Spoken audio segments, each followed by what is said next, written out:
Class 10-এর এবছর যে question আছে তার 3টা গ্রামার পড়ছে। একটা voice, narration, change into complex. The teacher was inspecting the home lessons. Voice চেঞ্জের নিয়ম হচ্ছে দি হোম লেসন যেহেতু পাস্ট আছে, ওয়ার লেসন্স আছে, অনেকগুলি আছে, ওয়ার বিইং পাস্ট কন্টিনিউয়াস টেন্সে, বিইং ইন্সপেক্টেড এটা মূল ভাগ, তার third form inspected by the teacher. Swami said to his father, have you written anything about our teacher Samuel. Narration, Swami যেহেতু এখানে জিজ্ঞাসা করা হচ্ছে, হ্যাভ ইউ আছে, ইন্টারোগেটিভ সেন্টেন্স।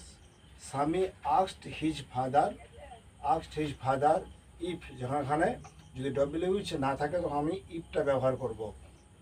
ইফ তখন সাধারণ বাক্য হয়ে যাবে, হ্যাভ ইউ রিটেন, তাহলে এবারে স্বামী আস্কড হিজ ফাদার ইফ, যদি হি হ্যাড বিন, হি বলতে এখানে হিজ ফাদার, ওই না হি হ্যাড, এখানে হ্যাভ ছিল, হ্যাড হয়েছে, হ্যাড রিটেন সাব, মানে প্রশ্ন মধ্যে কি অক্সিলারি ভার্বের পর যদি সাবজেক্ট আছে সেটা তখন ইর পরিবর্তে হি হয়ে গেল, had written anything about our আছে বলে এখানে দেয়ার টিচার স্যামুয়েল।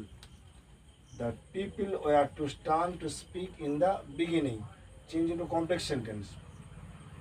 আমরা সকলেই জানি সো এর পর দ্যাট ব্যবহার করা হয়। দি পিপল ওয়ার, টুটা উঠে গিয়ে সো ব্যবহার করা হয়েছে, স্টান্ড, দ্যাট, দে, এখানে যেহেতু দি পিপল বলছে দে কুড নট, যেহেতু এখানে পাস্ট টেন্স আছে, ক্যান যদি প্রেজেন্ট ফর্মে থাকে তাহলে আমার ক্যান হবে, যদি পাস্ট ফর্মে আছে could not speak in the beginning.